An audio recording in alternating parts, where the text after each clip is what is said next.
احتجاج ہر صورت میں ہونا تھا، اور یہ ہی جو ایک پی ٹی آئی کا سب سے سٹرانگ پوائنٹ ہے کہ وہ ایجیٹیشن بہت اچھا کر سکتے ہیں، اور اگر محسوس نشستوں کا معاملہ نہ ہوتا تو وہ دھاندلی کی بنیاد بناتے اور وہ احتجاج کرتے۔ اس حد تک انہوں نے ضرور سیکھا ہے پچھلے الیکشن سے، یا کہ وہ جس طرح انہوں نے اسمبلیوں سے ریزائن کر دیا تھا، یہ انہوں نے ضرور سیکھا ہے کہ ہماری اسمبلی میں موجودگی ضروری ہے۔ باقی جو ان کا اصل بیٹل گراؤنڈ ہے وہ انہوں نے احتجاج کی صورت میں اس کو آگے برقرار رکھنا ہے۔ اب کیا ان کو، آپ کا جو سوال ہے کہ ان کو کیا مخصوص نشستیں ملنی چاہیے تھی یا نہیں ملنی چاہیے تھیں، آئیڈیلی تو ملنی چاہیے تھی، لیکن کیا انہوں نے وہ قاعدے ضابطے وہ پورے کیے ہیں کہ جس کے تحت ملنی چاہیے تھیں؟ اگر ایک اس کا پہلو تو یہ ہے کہ وہ یہ بھی توقع نہیں کر رہے تھے کہ ان سے انتخابی نشان چھینا جائے گا،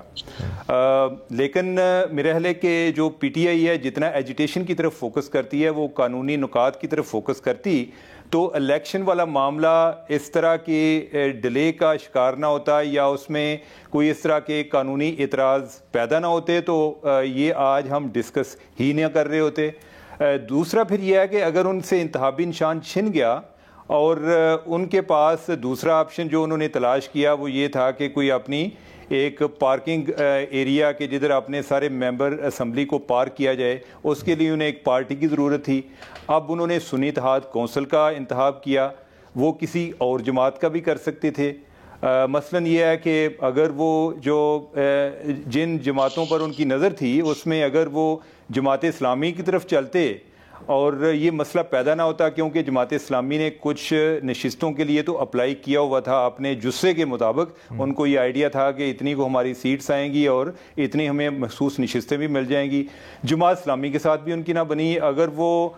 جو پی کے میپ ہے پختونخوا ملی عوامی پارٹی، جن کے جو لیڈر ہیں ان کو ابھی انہوں نے اپنا صدر کا کینڈیڈیٹ نامزد کیا ہے، انہوں نے بھی ان کو آفر کی تھی، اگر ان کی طرف چلے جاتے تو، اور اس کی ماضی میں مثالیں موجود ہیں کہ اگر کوئی پارلیمانی پارٹی بن جاتی ہے جنہوں نے پہلے سے کچھ ایک فہرست فراہم کی ہوتی ہے، تو اگر ایگزسٹنگ لسٹ کی نسبت ان کے زیادہ لوگ آ جاتے ہیں تو پھر ان کو ایک گنجائش دی جاتی ہے کہ وہ دوبارہ سے ایک فہرست جمع کرا دیں، الیکشن کے بعد بھی جمع کرا سکتے ہیں۔ لیکن جس پارٹی کا انہوں نے انتخاب کیا سنی اتحاد کونسل کا، ان کا تو اپنے جو سربراہ ہیں وہ بھی اپنے پارٹی کے پلیٹ فارم سے نہیں لڑے، اور انہوں نے اسی لیے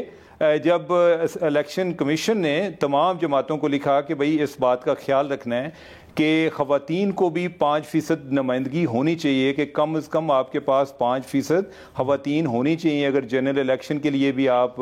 ٹکٹس دیتے ہیں، تو ان کا جواب یہ آیا جی کہ ہمارے پاس، ہم تو الیکشن ہی نہیں لڑ رہے، تو نہ ہی ہم خواتین کو ادھر دے سکتے ہیں اور نہ ہی ہم نے کوئی ایسی کو فہرست وغیرہ بھی فراہم کی ہے، تو اس میں کیا کرنا چاہیے؟ اگر قانونی لحاظ سے اس کو دیکھا جائے تو مجھے تو کوئی ایسا، وہ اگر اپنا ہوم ورک نہیں کرتے تو احتجاج کی انہیں ضرورت پیش آئی ہے، لیکن اس کا کوئی لاجک کیا ہوگا اس کا مجھے نہیں آئیڈیا، اور اس پہ کس بنیاد پہ ان کو کوئی نشستیں دی جا سکتی تھیں، اس کی تو دوبارہ سے کوئی تشریح کی جائے یا ان کی اس تحریر کو نظر انداز کیا جائے، اور یہ معاملہ، اور تب بھی جا کر ان کو ہو سکتا ہے، اور یہ معاملہ آگے سپریم کورٹ ہی طے کر سکتی ہے۔ الیکشن کمیشن لیول پہ تو انہوں نے جو ایک قانون ہے اس کے مطابق ان کی کوئی گنجائش نہیں بن رہی تھی۔ اب یہ ہے کہ کیا وہ احتجاج کے ذریعے یہ چیز کر سکتے ہیں؟ میرا نہیں خیال کہ یہ ممکن ہے، اور یہ آنے والی گورنمنٹ جو کہ نئی گورنمنٹ آئی ہے ان کے لیے میرے خیال ہے پہلے 6 ماہ جو ہیں وہ ایک ٹیسٹ کیس ہوگا کہ کیا وہ احتجاج ان کو کرنے دیتے ہیں اور کس حد تک کرنے دیں گے، یا کہ جس طریقے سے پی ٹی آئی ماضی میں احتجاج کرتی آئی ہے کیا ان کو اس طرح کی اجازت آئندہ بھی دی جائے گی، یا کہ کوئی کنٹرول قسم کا احتجاج ہوگا، اس کا وقت طے کرے گا۔